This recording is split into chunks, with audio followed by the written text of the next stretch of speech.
Hello fellows, welcome to our channel Learn English with me Nandita. Today we will be doing a topic which is very common but very relevant for our board exams, that is letters. Now letters are basically of two kinds, formal letters and informal letters. ठीक है, formal letters जो officially आप किसी office head को address कर रहे हो वो लेटर्स फॉर्मल लेटर्स होते हैं. इनफॉर्मल लेटर्स जो आप अपने नियर डियर वंस को दे रहे हो, फ्रेंड्स हो, रिलेटिव्स हो, ऐसे लेटर्स इनफॉर्मल लेटर्स होते हैं.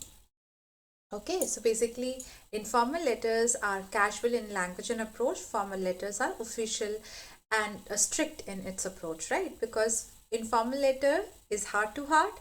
Formal letter is basically from office to office or from business to office or from a person who is, very serious with some kind of a problem to a certain kind of an office head, right? So आज हम लोग heart to heart वाला informal letter नहीं करने जा रहे हैं. आज हम लोग ज़्यादा कॉन्सेंट्रेट करेंगे फॉर्मल लेटर्स पे या फिर ऑफिशियल लेटर्स पे, right? So I have told you the two types. What are the requirements? Formal letters are having a fixed purpose and it requires an official correspondence. Examples are like complaint letters, sales letters, business letters, resignation letters,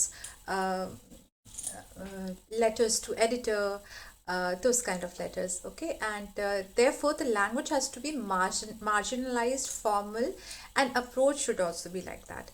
तो आप formal letter में बहुत ही सोच समझ के आप language इस्तेमाल करते हो. आप शॉर्ट फॉर्म्स नहीं इस्तेमाल करते हो. आप जितना हो सके कैजुअल नहीं होते हो.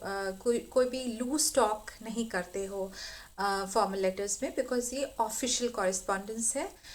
Whereas informal letter बहुत casual writing है. You can use short forms like gotcha, WhatsApp, IDK, BTW and all that. And by the way, BTW is by the way. And you're talking with your friends and relatives. आप relatives के साथ, friends के साथ, आपके mother के साथ, पापा के साथ, right? But we are concentrating on formal letters for today. So what do we require in formal letters? We require proper formatting. मतलब क्या क्या चाहिए? सेंडर्स एड्रेस रहना चाहिए, रिसीवर्स एड्रेस रहना चाहिए, डेट रहना चाहिए, बॉडी में 2 to 3 पार्ट्स होने चाहिए. आप सैल्यूटेशन सही से कीजिए, आप सब्सक्राइब्स या साइनिंग ऑफ सही से कीजिए. आपका फॉर्मेटिंग बहुत सही से होना चाहिए. अलाइनमेंट मतलब किस लाइन के बाद किस लाइन को आना है या लाइन किस तरफ से शुरू होना है. मोस्टली आपके लेफ्ट हैंड से अलाइंड होते हैं formal letters, because now it is we are using computers. So computers always the cursor always after a line comes down to the left side, है ना. इसलिए कंप्यूटर्स में लिखने की सुविधा को ध्यान में रखते हुए सब कुछ आजकल लेफ्ट अलाइंड हो गया, लेफ्ट से शुरू होता है. तो अलाइनमेंट एकदम सीधे सलीके से होना चाहिए. फिर जो बॉडी जो है उसमें 2 या 3 पार्ट्स होने चाहिए, है ना. At least the introduction and the context plus the conclusion, ये 2 पार्ट तो होने ही चाहिए. इंट्रोडक्शन एंड कॉन्टेक्स्ट को आप अलग अलग भी कर सकते हो. The opening of the body of the letter must answer to what, who, what, where, how. मतलब कुछ भी आप एक्सीडेंट के बारे में बता रहे हो तो कहाँ हुआ, किसके साथ हुआ, कैसे हुआ, है ना. कोई कंप्लेन लिख रहे हो तो कैसे रिलेवेंट है, किसके लिए रिलेवेंट है, कहाँ पे हो रहा है problem, right. And closing of the letter should be logically drawn. मतलब आपने सारी डिटेल्स प्रोवाइड करके फाइनली आप क्या लॉजिकली क्या रेलिवेंट है वो बता रहे हो. एंड इट माइट और provide a solution to it. It should provide a solution most of the time, but it may or may not. You can basically say I will be obliged, है ना, मैं बहुत आपकी शुक्रगुजार रहूँगी अगर ऐसा हुआ तो, if this is done, right. In letter to editor, what are the things that you have to keep in mind? You have to give your postal address very carefully, your phone number, your address, your contact information, because you are asking for a reply back, or at least you are providing all your details so that it is not stipulated that you are nobody. ठीक है, क्योंकि letter to the editor आप किसी editor को भेज रहे हो, newspaper editor को, उसके साथ आपका कोई लिंक नहीं है, आपका कोई भी सरोकार नहीं है, तो उसको पोस्टल एड्रेस, अपना फ़ोन नंबर वगैरह बहुत सही से समझा करके भेजना है.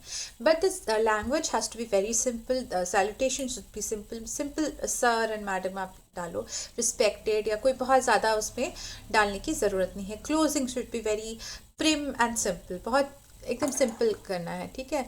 Arguments should be stated very clearly, बहुत अच्छे से आर्ग्यूमेंट्स को पेश करना है. कंप्लेन लेटर अगर है, मोस्टली कंप्लेन लेटर्स आते हैं, इसलिए बता देते हैं कि बेसिक्स आप सही से प्रोवाइड करें. Tell your story, tell the company और द एडिटर और the head to whom you are writing कि what is the problem and how, what kind of resolution you want. Don't ask too much, कभी भी बहुत ज़्यादा नहीं मांग करना है. be reasonable, रीज़न आउट करके सही से जितना चाहिए. Then file a complain properly कि I want to put this in record कि ऐसा ऐसा हुआ है, मैं ये कंप्लेन कर रहा हूँ, मैं ये हूँ और मैं ये कंप्लेन कर रहा हूँ. And don't forget to give your address because none of these complaint letters basically goes to somebody whom you know personally. ठीक है, आप उनको जानते नहीं हो सही तरह से, तो उनको पता रहना चाहिए कि कहाँ से आया. And don't forget the date. Business letters में मोस्टली सेल्स लेटर्स तरह के आते हैं. Business letters should be very something which arouses interest, मतलब इंटरेस्ट आना चाहिए, आपने ऐसा लिखा हो, कन्विंसिंग साउंड करना चाहिए and create desire into the readers, है ना. So your language should be very positive, very convincing. आप एडवांटेजेस प्रेजेंट करो और आपको रिप्लाई करे, इसके लिए आप एनकरेज करो बार बार. ठीक है. अब किसी भी फॉर्मल लेटर का फॉर्मेट क्या होता है, what are the things and how and after which what is the sequence, ये आपका फॉर्मेट है. ठीक है. सबसे पहले एक फर्स्टली तो एवरीथिंग इज लेफ्ट इंडेंट, है ना. आपका अलाइनमेंट सारा लेफ्ट से शुरू होता है. सबसे पहले आप लिखते हो sender's address. It should have at least 2 lines, 2 line का सेंडर एड्रेस होना चाहिए. बट 2 या 3 ज़्यादा से ज़्यादा लाइन, उससे ज़्यादा आप नहीं कर सकते हो, दैट इज़ टू मच. ठीक है. सो आप अपना हाउस नंबर दे दिया आपने, अपना सिटी या टाउन बता करके अपना स्टेट नेम दे दिया, या फिर सिटी या टाउन बता करके पिन कोड दे दिया, तो ये आपका 2 लाइन में आ जाता है. Right. Then leave a line gap after the address, come to the date which should include both digits and alphabets, मतलब आपने डेट जो है वो आपने डिजिट्स में डाला, मंथ जो है वो अल्फ़ाबेटिकली लिखा, है ना, और फिर ईयर जो है आप वो डिजिट्स में डाल सकते हो डेट लिखते वक्त. Right. Then comes again after a lines gap receiver's address. Receiver's address में 3 लाइन ज़रूरी है. पहला लाइन जो है वो डेजिग्नेशन है या ऑफिस हेड का, वो क्या ऑफिस होल्ड करते हैं. ठीक है. द प्रिंसिपल है, द एडिटर है, द सुपरिंटेंडेंट है. ठीक है. क्या ऑफिस होल्ड करते हैं उसका वो दैट. ठीक है. Second line is which the name of the office, the name of the institution. ठीक है. जैसे कि प्रिंसिपल लिख रहे हैं तो कॉलेज का नाम या स्कूल का नाम सेकेंड लाइन में आ जाएगा. थर्ड लाइन में कहाँ पे वो स्कूल सिचुएटेड है, उस जगह का नाम. ठीक है. अब समटाइम्स क्या होता है, एक कॉलोनी भी आपको ऐड करना पड़ता है. फॉर एग्जाम्पल आप HAL बता रहे हो, है ना, HAL में है वो ऑफिस. ठीक है. HAL बता लो. अब वो HAL कहाँ का HAL है, तो HAL जो है जैसे कि सुनाबड़ा में भी है, HAL जो है वो बैंगलोर में भी है, HAL जो है वो अमेठी उत्तर प्रदेश में भी है. So in that case for example HAL township आप लिख रहे हो, तो HAL टाउनशिप अमेठी में भी एक स्पेसिफिक जगह पे है, कोरफा करके एक जगह. So in that case you can write the security head. Okay. The security head HAL, second line में आपने HAL लिख दिया. थर्ड लाइन में आप अमेठी स्ट्रेट अवे नहीं लिख करके कोरवा लिख करके फिर अमेठी लिख सकते हो, so that there is no confusion as such.